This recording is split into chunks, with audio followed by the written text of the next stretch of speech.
यहाँ आपको अपडेट करेंगे। इस्लामाबाद में सरकारी मुलाजमीन के एहतजाज की वजह से पार्लियामेंट हाउस जाने वाले तमाम रास्तों को बंद कर दिया गया। शदीद गर्मी में अवाम सरापा एहतजाज हैं। तफसीलात जानते हैं मारगला रोड पर मौजूद डॉन न्यूज के नुमाइंदे इरफान सरोजई से। जी इरफान, बताइएगा।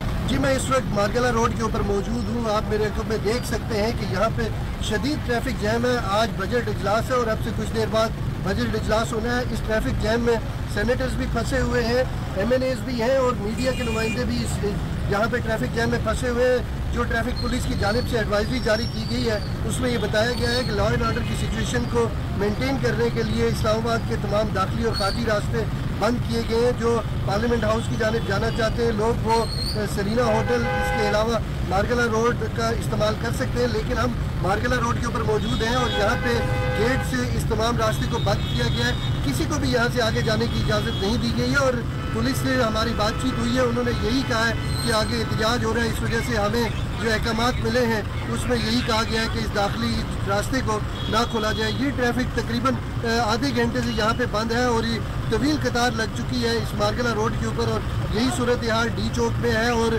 सरीना होटल के सामने भी इसी तरह की सूरत हाल है। लेकिन पुलिस जो है वो ये कह रही है कि हमें जो अहकामात मिले हैं उसके मुताबिक हमें तमाम रास्ते जो पार्लियामेंट हाउस की जानिब जाने वाले उन्हें बंद रखना होगा क्योंकि लॉ एंड ऑर्डर का इशू है। जी।